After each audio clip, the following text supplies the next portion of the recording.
তো তুমি আমার জন্য রোম পারস্য থেকে আসছো, তুমি আমার সাহাবী, আমি আর তোমাকে ইহুদির কাছে থাকতে দিব না, আমি তোমাকে কিনে নিয়ে নিব। জোরে বলেন সুবহানাল্লাহ, আর জোরে বলেন আল্লাহু আকবার। তুমি ইহুদির কাছে যাও, ইহুদিকে বলবা কত অর্থ হলে ইহুদি তোমাকে আমার কাছে বিক্রি করবে। সালমান ফার্সি ইহুদিকে যে বললেন, ইহুদি আল্লাহর নবী বলেছেন কত অর্থ হলে তুমি আমাকে বিক্রি করে দিবা। ইহুদি মনে মনে ভাবে, সালমান তোমার মতো গোলাম তো আর আমি মক্কার জমিনে পাবো না, তোমার মতো দেখতে শুনতে সুন্দর সুদর্শন, তোমার মতো আমানতদার, তোমার মতো ভদ্র, তোমার মতো বিনয়ী গোলাম আমি তো মক্কার জমিনে পাবো না। ইহুদি বলে, না না না, কোন অর্থের বিনিময়ে আমি তোমাকে বিক্রি করব না। এবার সালমান ফার্সি আইসা আল্লাহর নবীর কাছে কান্নাকাটি করে। আল্লাহর নবী বলে, সালমান যাও যাও, ইহুদিকে বলো কোন অর্থের বিনিময়ে, কত অর্থ চাই, কিসের বিনিময়ে তোমাকে সে আমার কাছে বিক্রি করবে, আমি তোমাকে মুক্ত করে নিয়ে আসব। ইহুদি কোনো কিছুর বিনিময়ে সালমান ফার্সিকে ছাড়তে চায় না। সালমান ফার্সি রাদিয়াল্লাহু তাআলা আনহু তিনি এতটা কষ্ট পেলেন, ইহুদির কাছে যায় বললেন, ইহুদি রে, আমার নবী বলেছে কিসের বিনিময়ে তুমি আমাকে মুক্ত করবা, আমার নবী আমাকে তোমার কাছ থেকে কিনে নিবে। ইহুদি মনে মনে ভাবলেন, বেচারা যেহেতু এমন অনুনয় বিনয় করতেছে, আমি এমন একটা শর্ত যেই শর্ত কোনোদিন মোহাম্মদ মানতে পারবে না, আর সালমানকেও আমার কাছ থেকে নিতে পারবে না। বুঝেন না? ইহুদিদের মাথার ভিতরে হলো শয়তানি বুদ্ধি। বর্তমানে ইসরায়েলের মাথার ভিতরে যেমন শয়তানি বুদ্ধি, 1450 বছর আগে যারা ছিল ওদের মাথায় শয়তানি বুদ্ধি। এই কারণে আল্লাহর নবী ইহুদিদেরকে লানত করেছেন। বুঝতে পারছেন? সালমান ফার্সিকে ইহুদি মনে মনে ভাবে, এমন একটা শর্ত দিব, মোহাম্মদ এই শর্ত মানতেও পারবে না, আর আমার কাছ থেকে তোমাকে নিতেও পারবে না। এবার সালমান ফার্সিকে বইলা দিছে, যাও সালমান, মোহাম্মদকে বলবা যদি 600 খেজুরের চারা, 600 খেজুরের বিচি লাগাবে মোহাম্মদ তার নিজের হাত দিয়া, ওই খেজুরের বিচি থেকে যদি সাথে সাথে গাছ ওঠে তাহলে আমরা তোমাকে মুক্ত করে দিব। এটা কি সম্ভব নাকি বলেন? খেজুরের বিচি লাগাইলে কি সাথে সাথে গাছ ওঠে নাকি? উঠতে সময় লাগে কি লাগে না? ইহুদি এমন একটা শর্ত আল্লাহর নবীকে দিছে। এবার সালমান ফার্সি আইসা বলো, গো আল্লাহর নবী, ইহুদি বলেছেন 600 খেজুরের বিচি যদি আপনি জমিনের ভিতরে পুঁতে সেই বিচি থেকে যদি গাছ ওঠে তাহলে ইহুদি আমাকে মুক্ত করে দিবে, আপনার কাছে অন্যথায় মুক্ত করবে না। আল্লাহর নবী বলে, সালমান তুমি কি ভয় পেতেছো? সালমান ফার্সি বলে, গো আল্লাহর নবী, শুধু আমি আপনার কাছে আসতে চাই। আল্লাহর নবী বলে, যাও ইহুদিকে বলবা আমরা আগামীকাল ইহুদির বাড়িতে যাব, 600 বিচি রেডি রাখতে বলবা। কয়শো বিচি? জোরে বলেন। 600 বিচি রেডি রাখতে বলবা, ওই বিচি আমি লাগাবো আর গাছ উঠবে, তারপরে তোমাকে মুক্ত করবে। জোরে বলেন সুবহানাল্লাহ।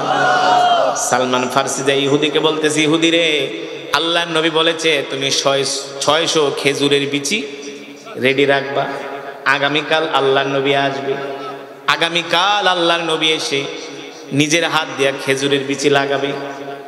ইহুদি মনে মনে ভাবে, মোহাম্মদ যে সত্য নবী এর মধ্যে কোনো সন্দেহ নাই। বুঝেন নাই? মোহাম্মদ যে সত্য নবী এর মধ্যে কোনো, মোহাম্মদের হাত দিয়া যদি খেজুরের বিচি লাগায় আসলেই খেজুরের বিচি গাছ উঠবে, কারণ মোহাম্মদ নবী সে দুনিয়ার কোন সাধারণ মানুষ না। আল্লাহু আকবার। জোরে বলেন আল্লাহু আকবার।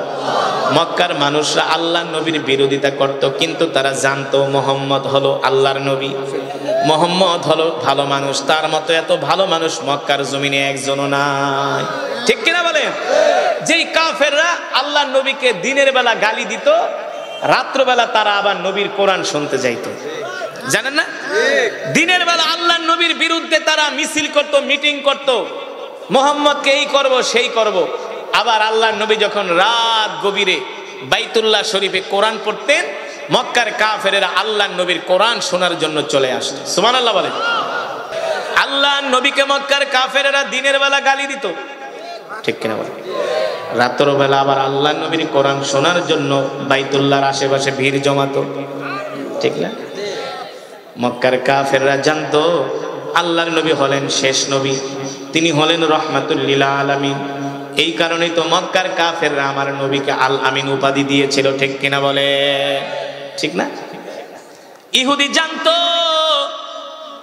যদি আল্লাহর পয়গম্বর মুহাম্মদ সাল্লাল্লাহু আলাইহি সাল্লাম এই খেজুরের বিচি হাতে নিয়ে জমিনের ভিতরে পুঁতে দেয়, গাছ উঠে যাবে, কোনো সন্দেহ নাই।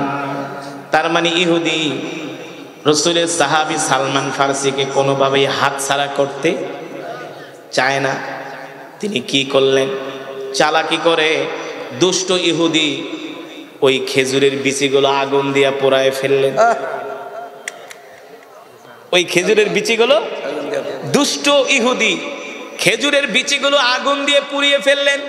আপনাদের কাছে আমার প্রশ্ন, আপনারা কত কিছুর বীজ লাগান না? ওই বীজগুলো যদি, দানাগুলো যদি আগুন দিয়ে পোড়ায় দেন, সেই দানা থেকে, বিচি থেকে গাছ উঠবে নাকি? উঠবে? মুরাদনগরে উঠছিল কোনোদিন? প্রশ্নই আসে না। সারা পৃথিবীর বৈজ্ঞানিকরা গবেষণা করে, রিসার্চ করেও সেই বিচি থেকে গাছ উঠাতে, কিন্তু পারেন কি? জোরে বলেন। একমাত্র আল্লাহ তাআলা পারেন, ঠিক কিনা বলেন? এই ক্ষমতা কার? আল্লাহু আলা কুল্লি শাইইন কাদির, সর্বময় ক্ষমতার মালিক, একচ্ছত্র ক্ষমতার মালিক। আল্লাহু আকবার, জোরে বলেন আল্লাহু আকবার। ইহুদি ওই বিচিগুলো আগুন দিয়ে পুড়িয়ে ফেললেন। এবার সালমান ফারসিকে ইহুদি ডাক দিয়ে বলে, সালমান এদিকে আসো, তোমার নবী মোহাম্মদ জি খেজুরের বিচি লাগাইয়া গাছ উঠাবে, সেই খেজুরের বিচিতে গাছ উঠবে কিভাবে? আমি তো 600 বিচি আগুন দিয়া পোড়ায় ফেলছি। এবার দেখবো তোমার নবী মোহাম্মদে কি করতে পারে, কেরামতি কি। যদি তোমার নবী মোহাম্মদ এই খেজুরের বিচি থেকে, পোড়া খেজুরের বিচি থেকে লাগাইলো যদি গাছ ওঠে, তাহলে আমি তোমাকে মুক্ত করে দিব। সালমান ফারসি জানতেন পোড়া খেজুরের বিচি থেকে কোনোদিন গাছ ওঠা সম্ভব। সালমান ফারসি আল্লাহ নবীর কাছে গেলেন। সালমান ফারসি কান্না করতেছে। আল্লাহ নবী ডাক দিয়া বলেন, লিমা তাবকি ইয়া সালমান, সালমান কাঁদো কেন, কাঁদো কেন? সালমান ফারসি বলে, ওগো আল্লাহর নবী, জানেন দুষ্ট ইহুদি ওই 600 খেজুরের বিচি আগুন দিয়া পোড়ায় ফেলছে। তার মানে এই বিচি থেকে আর গাছ উঠবে না, আমি কোনোদিন মুক্তি পাবো না, আপনার কাছেও যেতে পারবো না। সালমান ফারসি কান্না করতেছে, এই খেজুরের বিচি থেকে আর কোনোদিন গাছ উঠবে না, আর আমি কোনোদিন মুক্ত হব না, আপনার কাছে যেতেও পারবো না। আমি আমার মা বাবা পরিবার পরিজন ছেড়ে সেই মক্কা থেকে, সেই রোম থেকে মক্কায় আসলাম আপনাকে পাওয়ার জন্য, আপনার সাথে থাকার জন্য। আমার মনের আশা পূর্ণ হবে না। এই কথা ভেবে সালমান ফারসি রাদিয়াল্লাহু তাআলা আনহু শিশু মাসুম বাচ্চার মতো কান্না করতেছেন। আল্লাহ নবী ডাক দিয়া বলে, সালমান তুমি কেঁদো না, আগামীকাল আমি ইহুদির বাড়িতে যাব, ইহুদিকে বলবা ওই খেজুরের বিচিগুলো রেডি রাখতে। জোরে কোন সুবহানাল্লাহ। এখন তো ইহুদির মাথা খারাপ হয়ে গেছে, কিরে মোহাম্মদ তো আমাকে কোনোভাবেই ছাড়ে না, আর এই খেজুরের বিচি যদি মোহাম্মদের হাতে যায় গাছ উঠবেই উঠবে, কোনো সন্দেহ নাই। কারণ মোহাম্মদ দুনিয়ার কোনো সাধারণ মানুষ নন, তিনি হলেন আল্লাহর নবী, ঠিক কিনা বলে? তিনি হলেন আল্লাহর নবী। আল্লাহু আকবার, জোরে বলেন আল্লাহু আকবার। এবার আল্লাহর নবী রাহমাতুল লিল আলামিন পরের দিন দুপুর বেলা ইহুদির বাড়িতে আসলেন। একদল সাহাবীদেরকে সাথে নিয়ে আসছেন। এসে বলে, সালমান যাও যাও, ইহুদির হাত থেকে খেজুরের বিচিগুলো নিয়ে আসো। ইহুদি আল্লাহ নবীর সামনে দাঁড়ায় বলে, মোহাম্মদ খেজুরের বিচি আমি আগুন দিয়া পোড়ায় ফেলছি, এই বিচিতে গাছ উঠবে না। আল্লাহ নবী বলে, ইহুদিরে গাছ ওঠে না, না ওঠে তুই দেখ, খেজুরের বিচি আমার হাতে দে। আল্লাহ নবী সাহাবীদেরকে বললেন, এ সাহাবীরা, তোমাদের কাজ হলো গর্ত করা, কিন্তু পিছনের দিকে তাকানো যাবে না, শুধু গর্ত করে করে সামনের দিকে আগাবে। জোরে বলেন সুবহানাল্লাহ। সাহাবীরা জামাতবদ্ধ হয়ে গর্ত করতেছে। আল্লাহ নবী বলেন, সালমান একটা একটা করে বিচি আমার হাতে দিবা। সালমান ফারসি একটা একটা করে বিচি আল্লাহ নবীর হাতে দেয়, আর আল্লাহ নবী হাতে নিয়ে ফু থুতু মোবারক দিয়া সেটাকে পরিষ্কার করে।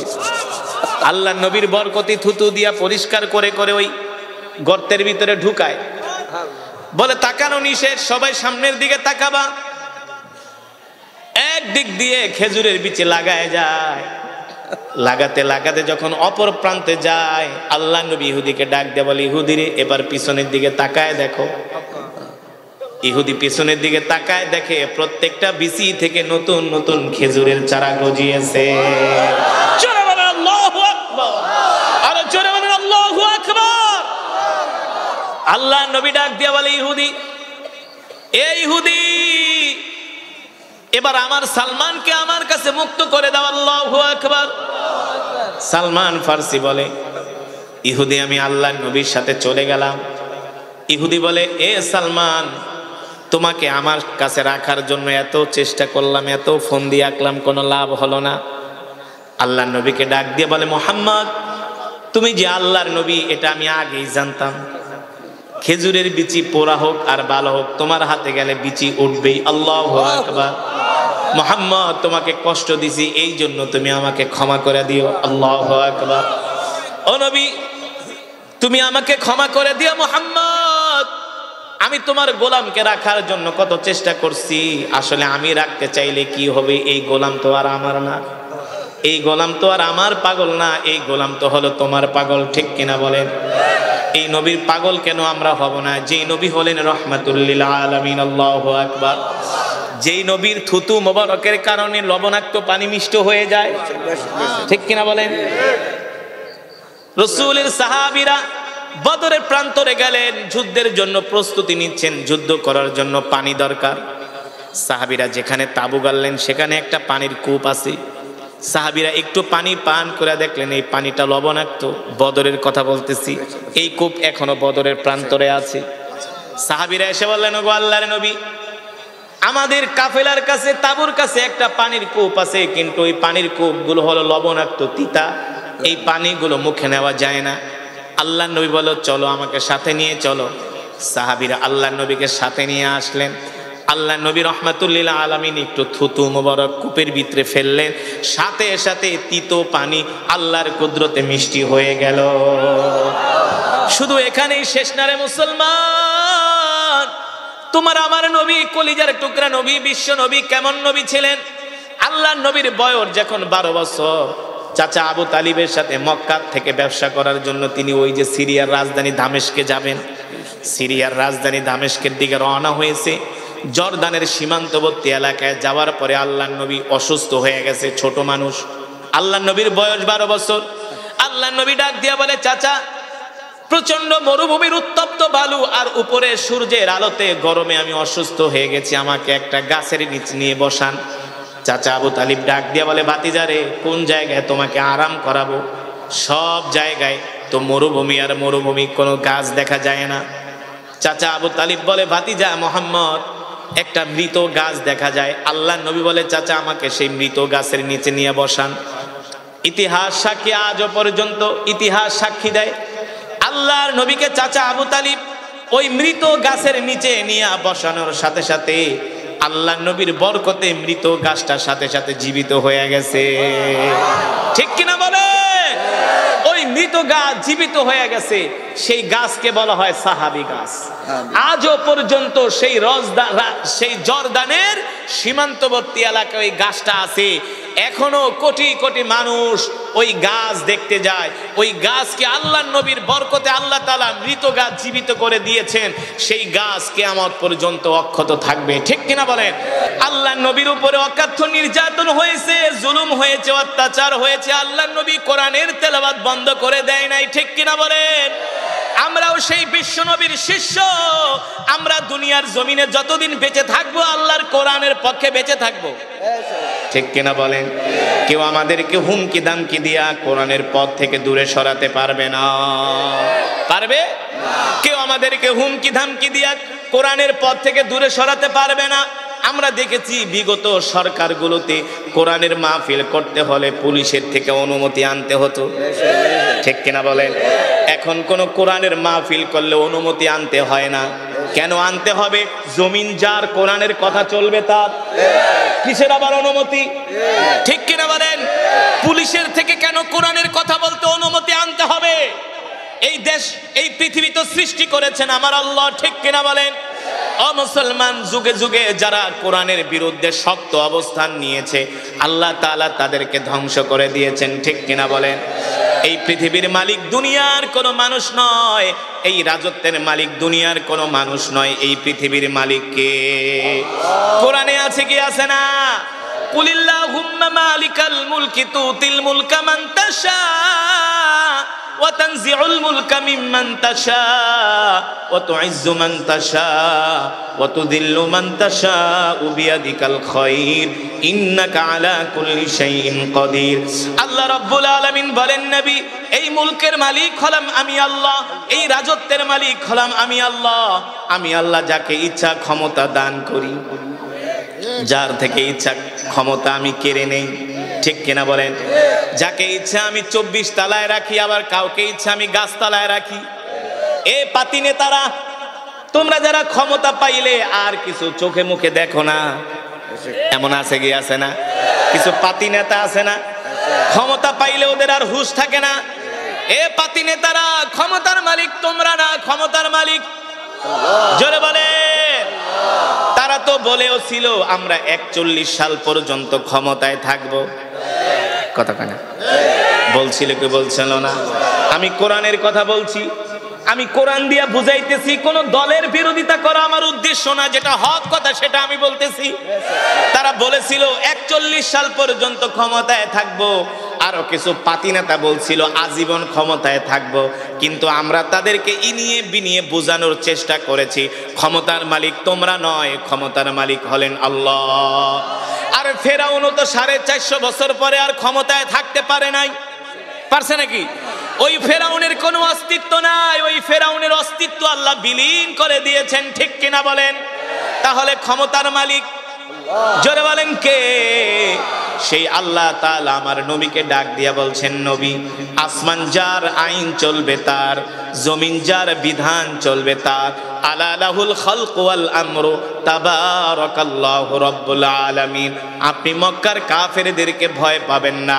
মক্কার কাফেরদের সামনে বুক উঁচু করে ঘোষণা করে দেন, মক্কার কাফেরেরা, আমি আল্লাহর প্রেরিত রাসূল মুহাম্মদ সাল্লাল্লাহু আলাইহি সাল্লাম, আমি তোমাদের সামনে ঘোষণা করতেছি, আল্লাহর জমিনে আল্লাহর কোরআনের কথা চলবে।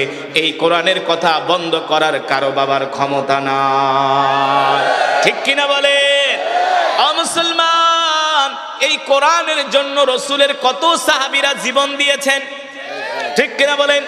শুধু জীবন দেয় নাই রে যুবক, আজকে তো তোমাদেরকে কোরআনের মজমায় পাওয়া যায় না, তোমাদেরকে মসজিদে পাওয়া যায় না, তোমাদেরকে দিনের কাজে পাওয়া যায় না।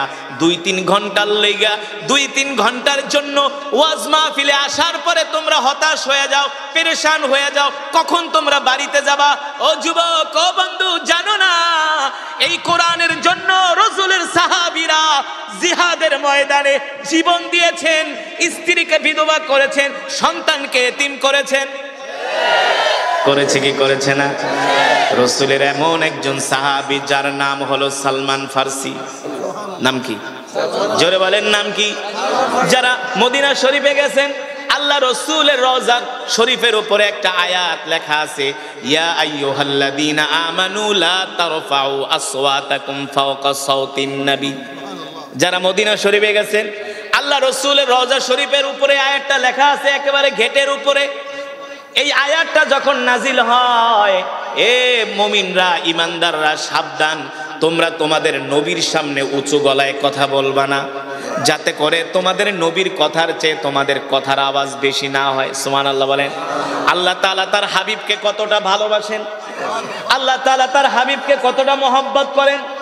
আল্লাহ বলে দিছে, সাবধান, তোমাদের নবীর আওয়াজের চাইতে যাতে তোমাদের আওয়াজ বড়, এটা বেয়াদবি আমি আল্লাহ বরদাস্ত করব না। আল্লাহু আকবার। এই আয়াতে কারিমা যখন নাজিল হয়ে গেল, রাসূলের প্রিয় সাহাবী সালমান ফারসি মরুভূমির মধ্যে চলে গেছে, যে একটা গাছের নিচে বৈশা বৈশা কান্না করতেছে। সালমান ফারসি ছিলেন আল্লাহ রাসূলের প্রিয় সাহাবী, তাকে মদিনায় পাওয়া যায় না, আল্লাহর নবী লোক পাঠালেন, যাও যাও দেখো আমার সালমান কোথায়। সালমানকে 2 দিন পর্যন্ত মদিনায় পাওয়া যায় না।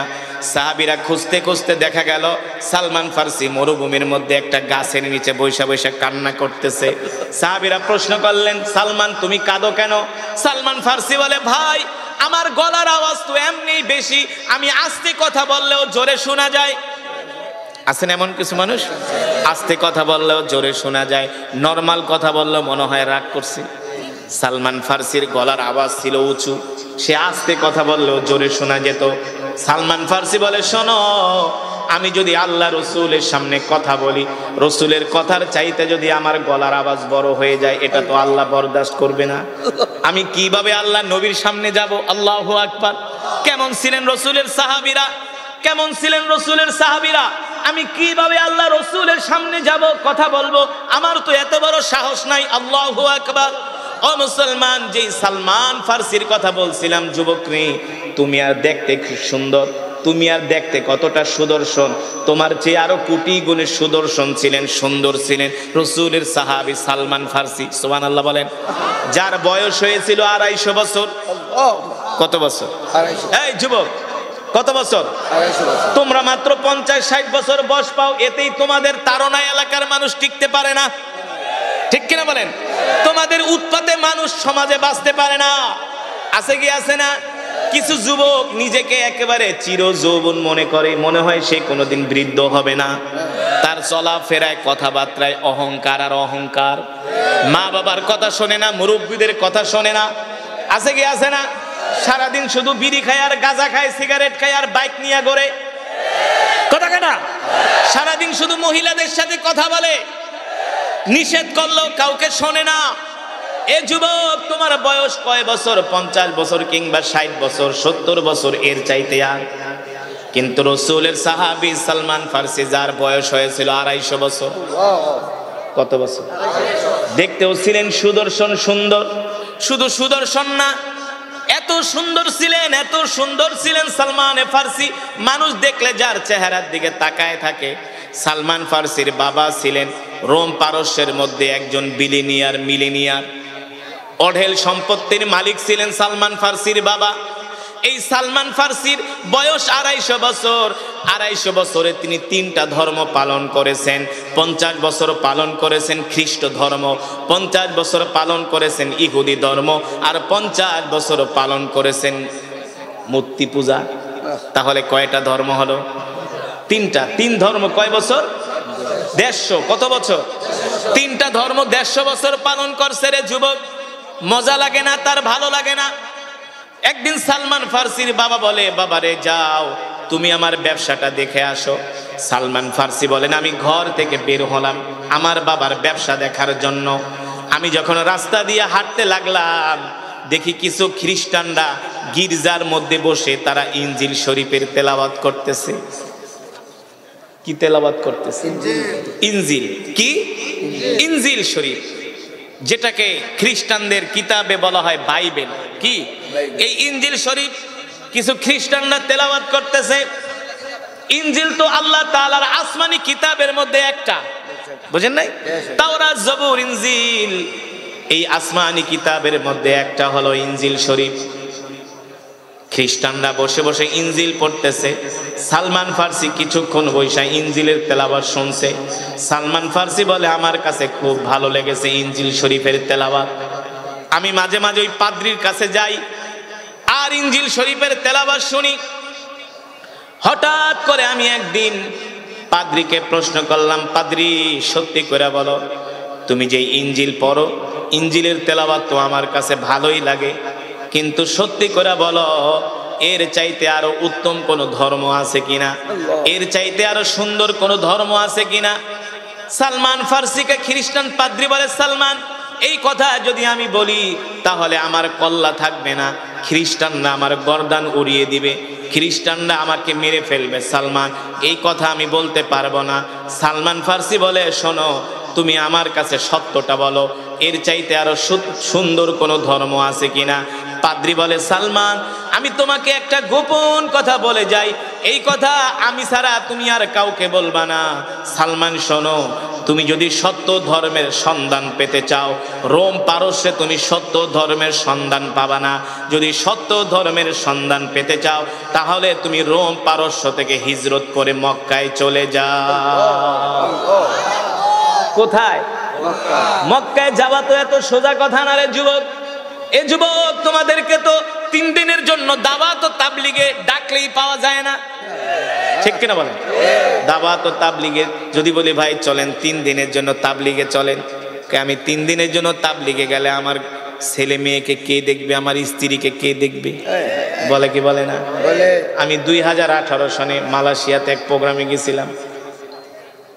এক প্রবাসী, বাড়ি বিবারিয়া, জিজ্ঞেস করি বাড়ি কে, কয় বিবারিয়া। তা মালয়েশিয়া থাকেন কয় বছর? কয় বেশি না, 32 বছর। কয় বছর? আরেকটা জিজ্ঞাসা কয় বছর? কয় 26 বছর। তা আমি বলি যে 32-26 বছর যারা মালয়েশিয়া থাকেন, পরিবার দেখে কে? আসমানের দিকে হাত উঠায় কয় কে? কে? আল্লাহ।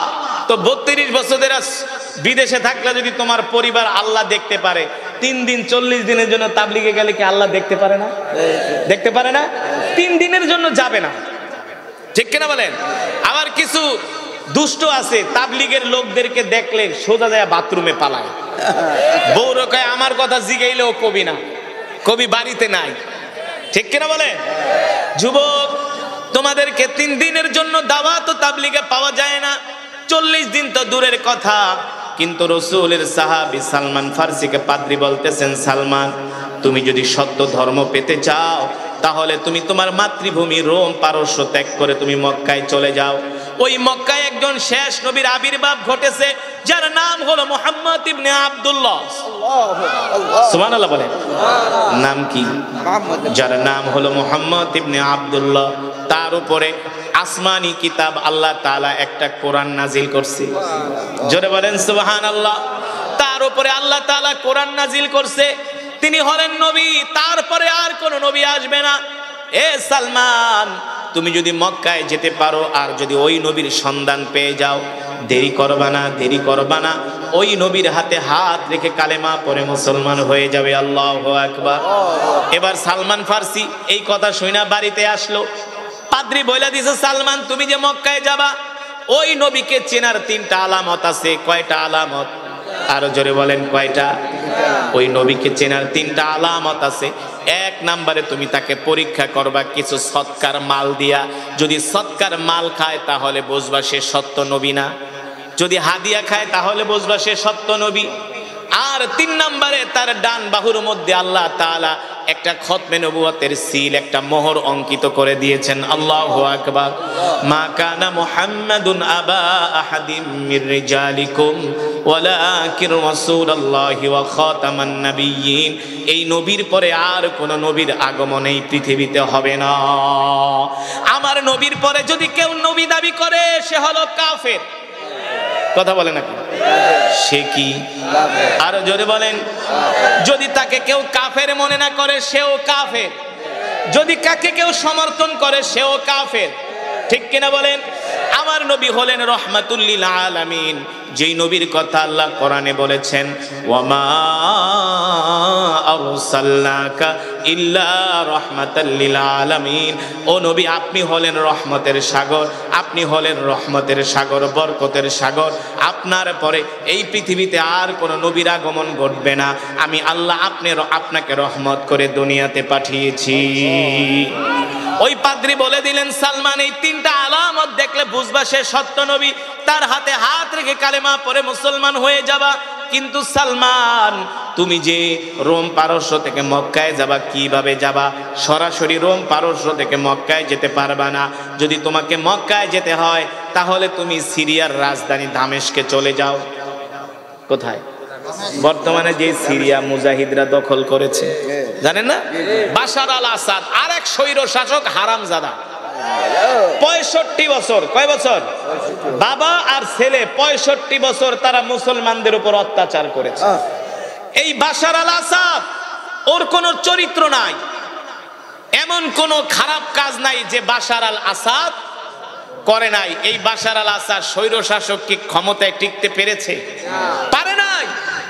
পৃথিবীর ইতিহাসে যারা স্বৈর শাসক হয়, জনগণের ম্যান্ডেট বাদ দিয়া জনগণের মতকে উপেক্ষা করে যারা ক্ষমতাকে আঁকড়ে ধরে শেষ পর্যন্ত তাদের জুতা পিটা খেয়ে ক্ষমতাকে থেকে যেতে হয়। এটাই স্বৈর শাসকদের যুগে যুগে ইতিহাস। কিন্তু স্বৈর শাসকরা ক্ষমতা পাইলে আর ছাড়তে চায় না, মনে করে ক্ষমতাই ওদের সব। ঠিক কিনা বলেন? ওই খ্রিস্টান পাদ্রী বলে দিলেন, সালমান তুমি যদি মক্কায় যেতে চাও তাহলে তুমি সিরিয়ার রাজধানী দামেস্কে চলে যাবা। মক্কা থেকে একদল ব্যবসায়ী কাফেলা আসে ব্যবসা করার জন্য দামেস্কে, তাদের সাথে তুমি মক্কায় চলে যাবা। সালমান ফারসি রাদিয়াল্লাহু তাআলা আনহু বাড়িতে গেলেন।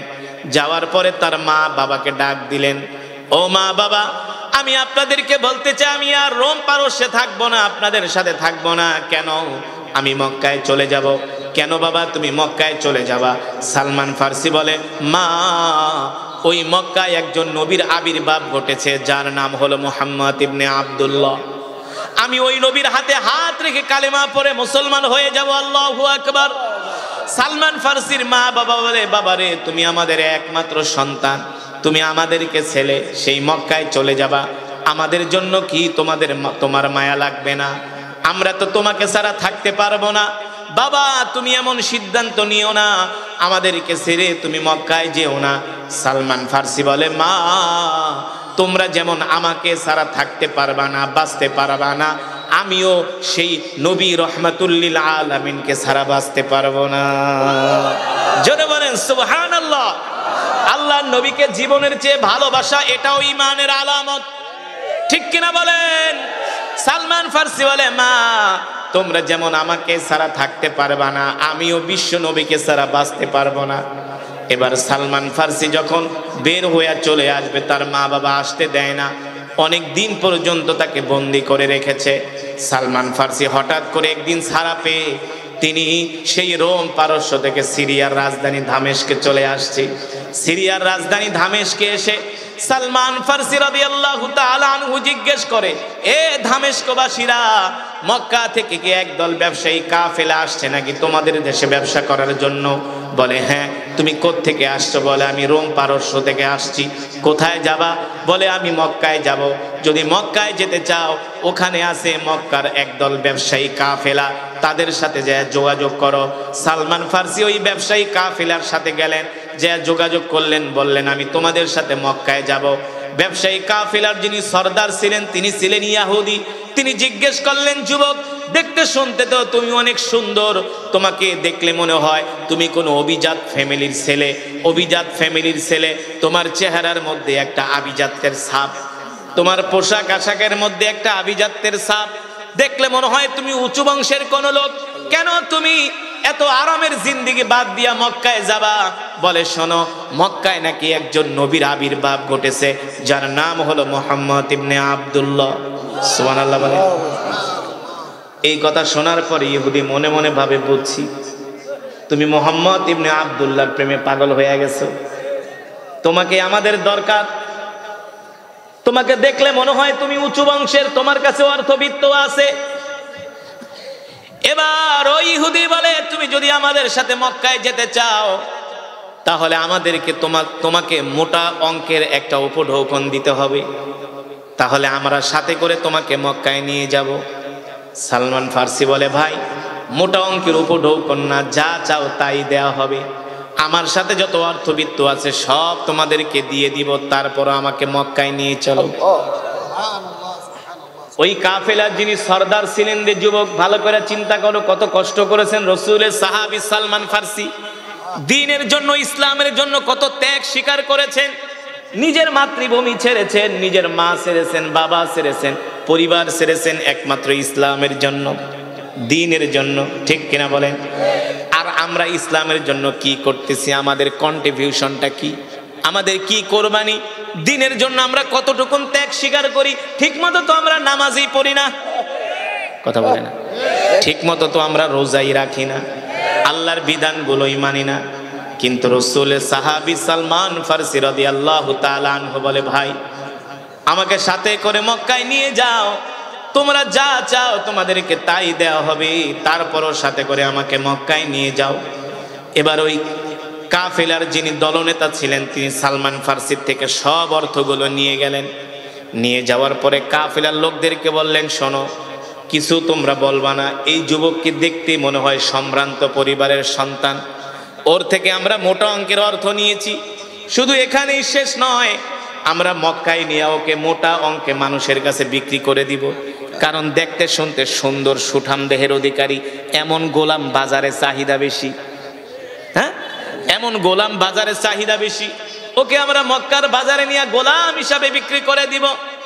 এই কথা বলে সালমান ফার্সিকে তারা, এই কথা সালমান ফার্সির কাছে তারা বলে নাই, বলছে তোমাকে আমরা নিরাপদের সাথে মক্কায় পৌঁছায় মোহাম্মদের সাথে দেখা করাবো।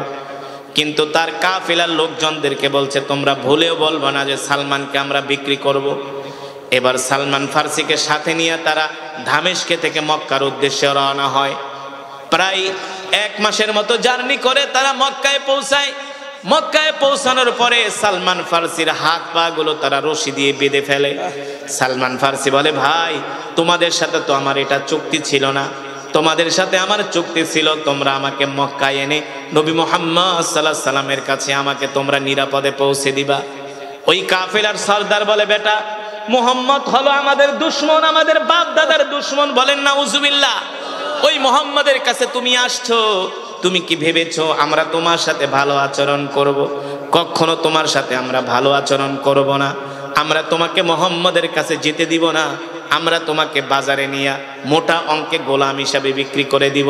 সালমান ফার্সি বলে, ভাই, আমি মা ছেড়ে বাবা ছেড়ে এতিম হইয়া পরিবার ছেড়ে আমি মক্কায় আসছি, আমার সাথে তোমরা এই বেঈমানি করো না। সালমান ফার্সিকে বলে, যদি কথা বলো তাহলে আমরা তোমাকে একদম জীবনের তরে শেষ করে দিব। এই কথা বলে সালমান ফার্সিকে বাজারে নিয়ে গেলেন গোলাম হিসাবে বিক্রি করে দেওয়ার জন্য। সালমান ফার্সিকে যে দেখে সেই তাকে কেনার জন্য পাগল হয়ে যায়, কারণ এমন গোলাম তো আর কোনোদিন তারা বাজারে পাবে না, ঠিক কিনা বলেন? এবার সালমান ফার্সিকে মোটা অঙ্কের অর্থে সালমান ফার্সিকে গোলাম হিসেবে বিক্রি করে দেওয়া হয়। সালমান ফার্সিকে যিনি ক্রয় করে নিয়ে গেলেন, ক্রয় করে নিয়ে যখন বাড়িতে গেলেন, সালমান ফার্সিকে দিয়া ঘোড়া চড়ায়, সালমান ফার্সিকে দিয়া বকরি চড়ায়, সালমান ফার্সিকে দিয়া মরুভূমির মধ্যে উট চড়ায়। মন চাইলে খাবার দেয়, মন চাইলে খাবার দেয় না। ও যুবক মুসলমান, রসুলের সাহাবীরা আল্লাহর দ্বীনের জন্য কত ত্যাগ স্বীকার করেছেন রে যুবক। ও বন্ধু, আল্লাহ রসুলের সাহাবীরা কত ত্যাগ স্বীকার করেছেন, কত কষ্ট করেছেন, আল্লাহর দ্বীন থেকে তারা দূরে সরে যায় না, ঠিক কিনা বলেন? তারপরেও তারা আল্লাহর দ্বীন থেকে দূরে সরে যায় নাই। এবার সালমান ফার্সি রাদিয়াল্লাহু তাআলা আনহু বলেন, আমি বাগানে কাজ করি, সারাদিন বকরি চড়াই, ভেড়া চড়াই, উট চড়াই, সারাদিন আমি উট চড়াই, আর রাতের বেলা হলে আমি মক্কার অলিতে গলিতে আল্লাহর নবীকে খুঁজি, কোন জায়গায় গেলে আল্লাহর নবীকে পাওয়া যায়। সালমান ফার্সি বলে, আমি তো মক্কা চিনি না, কোন জায়গায় আল্লাহর নবী থাকে। আমি দিনের বেলা কাজ করি আর রাতের আধারে আল্লাহর নবীকে মক্কার গলিতে গলিতে খুঁজি। আল্লাহু আকবার। সালমান ফার্সি রাদিয়াল্লাহু তাআলা আনহু বলেন, একদিন আমি খেজুরের বাগানে কাজ করতেছিলাম, খেজুর পাড়তেছিলাম, পাকা খেজুর। হঠাৎ করে একজন যুবক দৌড়ায়া খেজুরের বাগানে এসে বলে, হে মক্কাবাসীরা, আমাদের কপাল পুড়ে গেছে, আমাদের কপাল পুড়ে গেছে। সালমান ফার্সির যিনি মনিব ছিলেন তিনি বলেন, কি হয়েছে? বলে, শোনো, মক্কায় একজন নবীর আবির্ভাব ঘটেছে, যার নাম হলো মুহাম্মদ ইবনে আব্দুল্লাহ। যেই যুবকের জন্য মক্কার সব যুবকেরা পাগল হয়ে গেছে। জোরে বলেন আল্লাহু আকবার, আর জোরে বলেন আল্লাহু আকবার।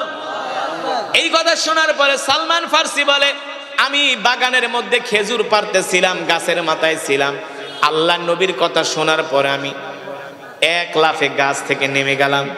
মনে হয় আমার পুরো শরীরের মধ্যে ভূমিকম্প শুরু হয়ে গেল। আমি যে ওই যুবকের পা জড়ায় ধরলাম, যুবকের পা জড়িয়ে ধরে বললাম, ভাই, বলো বলো তুমি কি বললে? বলে, তুই শুনে কি করবি, তুই তো একটা সাধারণ গোলাম। বলে, ভাই, তোমার হাতে ধরে পায়ে পড়ি, সত্যি করে বলো কি বললে? এই কথা বলার পরে সালমান ফার্সি বলে, আমি দ্বিতীয়বার জিজ্ঞেস করার সাথে সাথে আমার গালের মধ্যে একটা চর বসায় দিল। আমি ওই চর থাপ্পড় খায়া তার পা জড়ায় ধরলাম, ধরে বললাম ভাই বলো বলো কি বলেছো? বলে তুই একটা গোলাম গরিব মানুষ, এই কথা শুনে তুই কি করবি?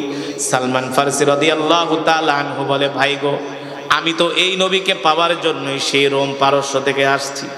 তুমি আমাকে একটা থাপ্পড় না, দুইটা থাপ্পড় না, যত মারা মারো, যত নির্যাতন করো, আমার কোনো আফসোস নাই।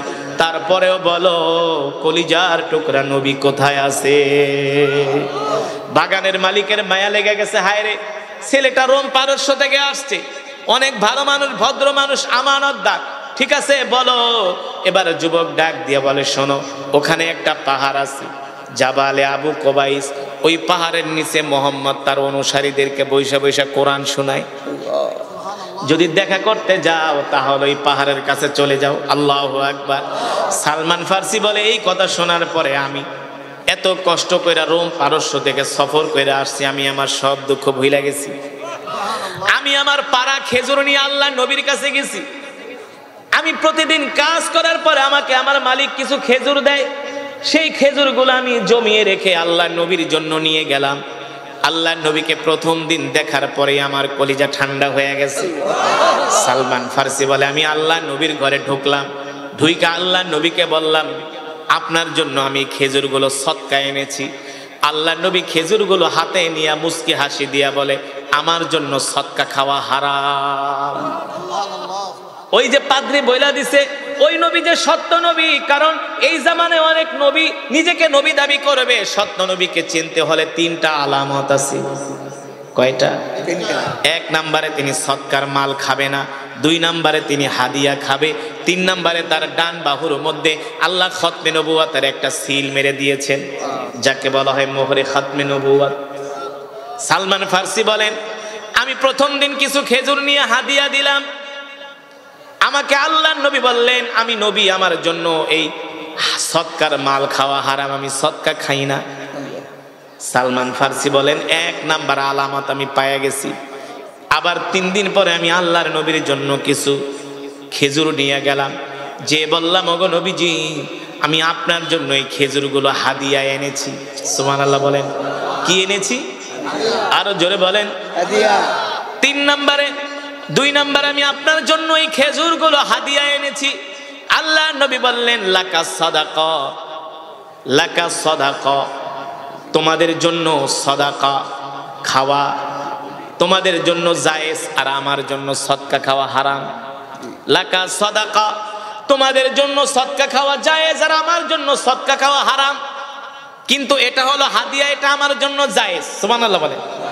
আল্লাহ নবী বলেন খেজুরগুলো হাতে নিয়ে নবীজি নিজেও খেলেন, সাহাবীদের মাঝে বিলিয়ে দিলেন। সালমান ফারসি বলে আমি 2টা আলামত পেয়ে গেলাম, এখন বাকি আছে কয়টা? আরো জোরে বলেন। বাকি আছে কয়টা? সালমান ফারসি বলে এবার আমার আর একটা আলামত বাকি আছে, কিন্তু এই আলামতটা তো আমি দেখতে পারবো না, নবীজি তো জামা পরা। তার শরীর মোবারকের মধ্যে আল্লাহ তাআলা মোহরে খতমে নবুয়তের একটা সিল মেরে দিয়েছেন। এই সিলটা মোহরঙ্কিত খতমে নবুয়তটা আমি কিভাবে দেখবো? আল্লাহ নবী তো জামা পরা। সালমান ফারসি বলে আমি 1 দিন না 2 দিন না 3 দিন না আল্লাহর নবীর পিছনে পিছনে ঘুরি যে নবীজি কখন জামা মোবারক খুলবে, কখন আমি ওই মোহরে খতমে নবুয়তের সিলটা, মোহর অঙ্কিত খতমে নবুয়তটা দেখতে পারবো। সালমান ফারসি বলে আমি 3 দিন আল্লাহর নবীর পিছনে পিছনে ঘুরি, কোনো সময় দেখতে পারি না। 4র্থ দিন আল্লাহর নবী জানাজার নামাজ শেষ করে আসতেছেন, নবীজির সাথে সাহাবীরা ছিলেন, আমিও নবীজির পিছনে। আল্লাহ নবী আমাকে ডাক দিছে তাআলা ইয়া শাবাব, এ যুবক এদিকে আসো, তুমি কি আমাকে যাচাই করতে চাও আমি সত্য নবী কিনা? সালমান ফারসি বলে আমি যে আপনাকে যাচাই করতে চাই এটা আপনি কিভাবে জানেন? আল্লাহ নবী বলে আমি যদি না জানি তাহলে আমি নবী হলাম কিভাবে? জোরে বলেন সুবহানাল্লাহ। আমি যদি না জানি আমি নবী হলাম কিভাবে? আল্লাহু আকবার। জিবরাইল এসে বলে দিয়েছে গো আল্লাহর নবী ওই যে আপনার পিছনে একটা যুবক ঘুরতেছে, আপনি সত্য নবী কিনা এটা যাচাই করার জন্য আপনি আপনার জামা মোবারক খুলে যুবককে আপনি মোহরে খতমে নবুয়তটা দেখায় দেন। আপনার শরীরের মধ্যে একটা মোহরে খতমে নবুয়তের সিল মারা, সেটা দেখায় দেন। আল্লাহ নবী ডাক দিয়া বলে এ যুবক এদিকে আয়, আমার দিকে তাকাও, দেখো দেখো আল্লাহ তাআলা আমার শরীর মোবারকের মধ্যে মোহরে খতমে নবুয়তের একটা সিল মেরে দিয়েছে। সালমান ফারসি বলে যখন আমি আল্লাহর নবীর শরীর মোবারকে সিলটা দেখতে পেলাম, আমি কান্না করে দিলাম। আল্লাহর নবীর হাতে হাত রেখে আমি চুমা খেয়ে বললাম, নবীজি গো, আপনি আমাকে আর দেরি করবেন না, এখনই কালেমা পড়ায় মুসলমান বানায় দেন। সালমান ফার্সি বলে, আল্লাহ নবী আমাকে কালেমা পড়ায় মুসলমান বানায় দিল। এবার আমি নবীজিকে আমার ঘটনা খুলে বললাম, ওগো নবীজি, আমি কিন্তু মক্কার কোনো অধিবাসী না, মদিনার কোনো অধিবাসী না, আমি কোনো আরবের মানুষ না, আমার বাড়ি হলো রোম পারস্যে। তো রোম পারস্য থেকে তুমি মক্কায় কিভাবে আসলা? বলে, আমি 150 বছর 3টা ধর্ম পালন করছি, কোন ধর্ম আমার কাছে ভালো লাগে না।